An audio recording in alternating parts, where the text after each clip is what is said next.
Est-ce qu'en fin 2024, le Canon R7 est-il toujours un très bon boîtier? Donc, bienvenue dans cette première vidéo face cam sur ma chaîne. J'avoue que ça me fait un petit peu bizarre de parler à une caméra. J'avais vraiment envie de faire une vidéo sur le premier boîtier que j'ai acheté pour faire de la photo sportive, et c'est le R7. Pourquoi faire une vidéo YouTube maintenant alors que le boîtier est quand même sorti en été 2022? Tout simplement parce qu'on me demande encore souvent quel est mon boîtier pour faire des photos de sport et surtout avec lequel j'ai commencé la photo de sport. Dans les deux cas, ma réponse est le R7. Je précise tout de suite que je donne mon avis en tant que jeune photographe freelance. J'ai donc pu générer et eu la chance de générer de l'argent avec ce boîtier. J'ai utilisé notamment pour la photo sportive à titre semi-professionnel et pour faire de la photo animalière, mais ça c'est vraiment pour mon pur plaisir, même si j'aimerais bien que les oiseaux me rémunèrent pour les prendre en photo. Mais il faut savoir que j'ai pas seulement fait de la photo sportive et animalière avec ce boîtier, puisque même encore à l'heure actuelle, je couvre des mariages avec. C'est mon boîtier secondaire pour couvrir des mariages. C'est avec tout ce contexte que je fais cette vidéo. Donc voilà, après 2 ans d'utilisation de ce boîtier, voici selon moi ce qu'il faut savoir dessus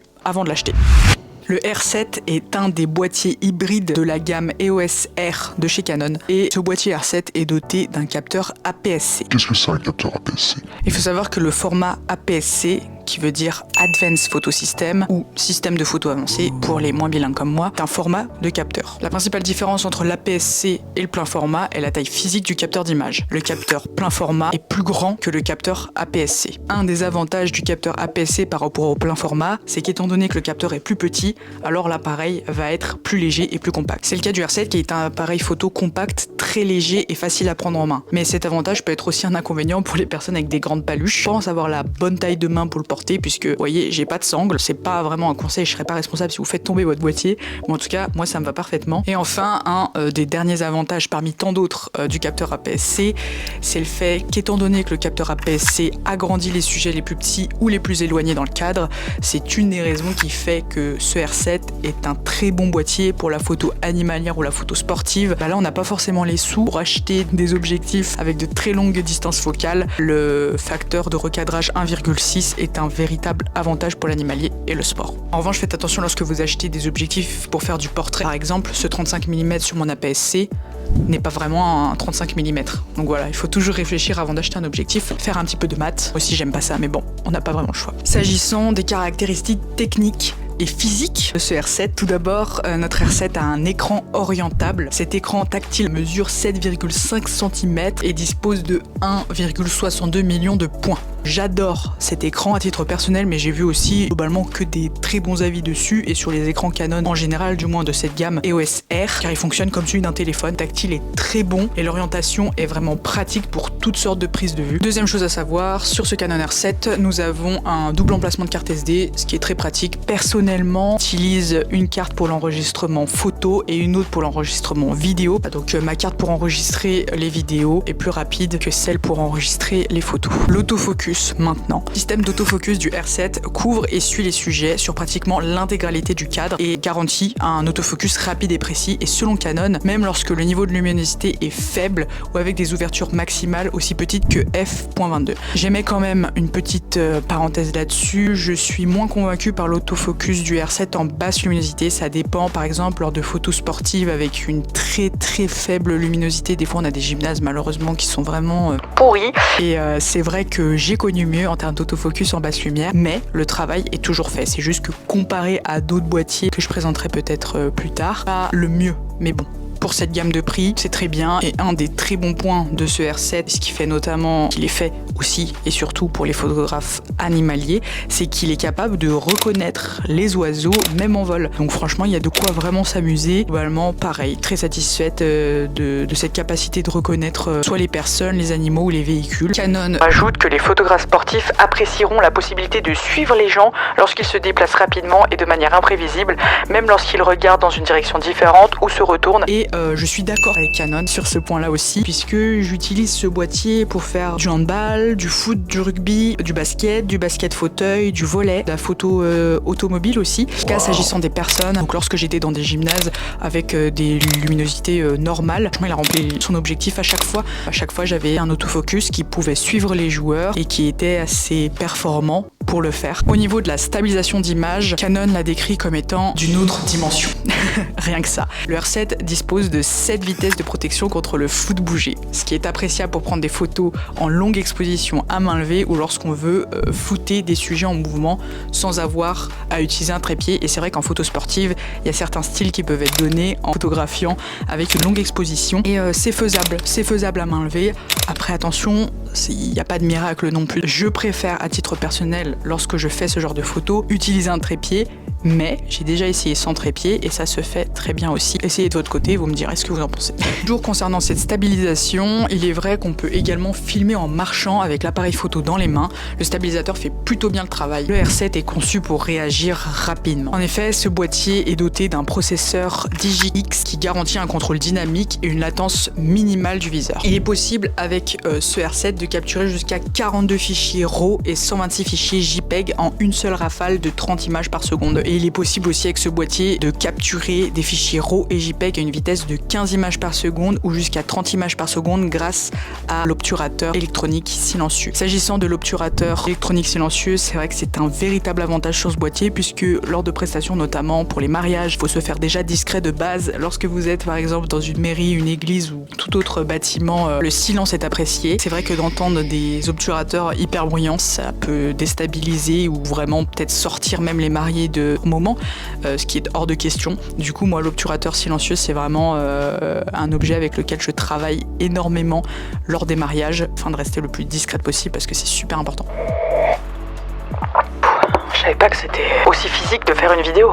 Le R7 n'est pas seulement un bon boîtier en photo puisqu'il est aussi super performant en vidéo. En effet, lors de l'enregistrement des vidéos, il est possible de filmer jusqu'à 60p en 4K et on peut aussi aller à des cadences de 120p en Full HD. On peut donc, avec ce boîtier, réaliser tout type de vidéos, que ce soit encore une fois pour le plaisir ou pour des prestations professionnelles avec lesquelles vraiment il est à la hauteur. J'ai filmé par exemple quelques plans pour des vidéos de mariage avec le R7 et tout se passe toujours très bien. Voilà, ces différentes cadences sont super pratique puisqu'après en post-production on peut vraiment retravailler les images, créer des ralentis ultra fluides qui est vraiment très agréable. Parlons maintenant de la qualité des images. Le R7 dispose d'un capteur de 32,5 millions de pixels, offre des images en haute résolution qui peuvent donc être imprimées en grand format ou qui peuvent être affichées sur des écrans haute résolution sans problème. Personnellement, lors de prestations, j'ai souvent imprimé des images, le rendu est toujours vraiment cool. Ces impressions, évidemment, bon, on va peut-être pas trop voir, mais il faut prendre aussi en compte la qualité de l'impression, mais globalement, c'est pas dégueu quoi. Non, je vais vous mettre quelques images à la suite.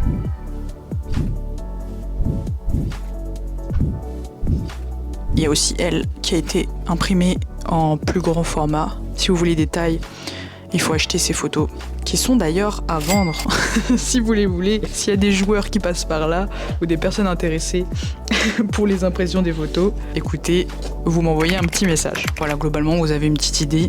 Puis en plus, comme vous le voyez, il n'y a pas que de la photo sportive et animalière dans mes photos. Un autre point que je voulais aborder, c'est même plus si c'est le dernier ou pas, mais c'est qu'avec ce R7, on est connecté et capable de fonctionner avec votre téléphone, tablette ou ordinateur via l'application Caméra Connect. Essentiel sur certaines prestations où je dois envoyer des photos quasiment en direct ou retoucher très rapidement des photos et les envoyer tout de suite après. Cependant, il y a un mais, c'est que malheureusement, dans certains cas, j'ai déjà eu des problèmes. Pourtant, le réseau était bon, tout était en ordre. C'est vrai que des fois, heureusement, la connexion ne se fait pas de manière super fluide. Quand c'est des prestations professionnelles, j'ai toujours mon ordinateur avec moi afin de transférer directement via les cartes SD les photos. Mais lorsque ça fonctionne, l'application ultra simple à utiliser, ça peut être vraiment super pratique, notamment aussi parce qu'on peut contrôler notre caméra à distance avec. L'essentiel de mes appareils sont chez Canon, donc c'est vrai que j'ai pas eu trop d'expérience avec Sony. J'ai un petit boîtier Sony avec lequel je filme ici, qui a aussi une application où je peux récupérer la vidéo en direct. C'est pas non plus un truc de ouf, donc voilà. Je sais pas, dites-moi en commentaire si vous avez un boîtier d'une autre marque et si vos applications, les boîtiers fonctionnent mieux que celles de chez Canon, si vous avez pu comparer et tout, je serais vraiment intéressée. La question qui est souvent associée avec celle du boîtier, c'est quels objectifs je peux utiliser sur ce R7. Pour répondre à cette question, sachez que si vous êtes des utilisateurs de Canon et que vous possédez des objectifs avec des montures EF ou EFS, il existe des packs d'adaptation pour que vous puissiez utiliser vos anciens objectifs sans la moindre difficulté et ils fonctionneront toujours de la même manière. Il faut savoir aussi que le R7 se personnalise pour qu'il fonctionne exactement exactement comme vous le souhaitez. Les molettes C1, C2 et C3 qui sont personnalisables, on peut du coup régler des modes de prise de vue personnalisés dessus via l'écran du menu programmable. Alors c'est bien, on parle de toutes ces qualités sans quasiment aucun défaut. Mais quel est son prix? Alors j'ai regardé, histoire que les prix n'aient pas bougé. R7, le boîtier nu comme ça, est à 1600 €, enfin 1599,99. Vous économisez 1 centime, mais c'est déjà ça. Il y a un pack qui est disponible, je crois que c'est le plus connu, et le R7 avec l'objectif RFS 18-150 mm qui est à 1939,99 €. Et on a un troisième pack, alors celui-là je le connaissais même pas. On a le R7 avec l'objectif 18-105 qui est là, et il y a aussi un autre objectif que je n'ai pas qui est un 10-18 mm. Je ne connais pas cet objectif, je vois juste que l'ouverture, c'est pas trop ça après. Je ne l'ai pas testé, donc je vous invite à regarder des tests sur cet objectif si il vous intéresse. Donc je vais essayer un petit peu de vous résumer tout ce que j'ai dit parce qu'il y avait pas mal de blabla, mais j'espère que ça a été assez clair. N'hésitez pas à me le dire en commentaire d'ailleurs si vous avez des questions. Mais mon avis sur ce boîtier, c'est tout simplement que en 2024 et même en 2025 d'ailleurs, je conseille toujours ce boîtier. Tout simplement, voilà, si vous voulez vous lancer dans la photo sportive ou animalière ou dans la photo tout court et que vous avez les moyens de mettre donc 1600 € au minimum dans ce boîtier, puisque le boîtier tout seul, malheureusement, il faut quand même un objectif pour l'utiliser. Donc il faudra débourser plus de 1600 € si vous voulez ce boîtier. Mais je vous le conseille si vous avez les moyens et que vous voulez vous lancer en photo sportive, animalière ou même voilà faire du paysage ou du portrait avec évidemment les objectifs adaptés. Je vous le conseille puisqu'il est complet encore une fois en photo et en vidéo. Je trouve que c'est vraiment un boîtier qui est facile à utiliser. Canon en général, j'adore leur fonctionnement. Je trouve ça très simple et intuitif. La prise en main, encore une fois, hein, mais elle est très bonne. On peut aussi souligner dans ses points positifs que le R7 est quand même résistant, qu'il est adapté pour des températures qui vont entre 0 et 40 degrés, ce qui laisse quand même une plage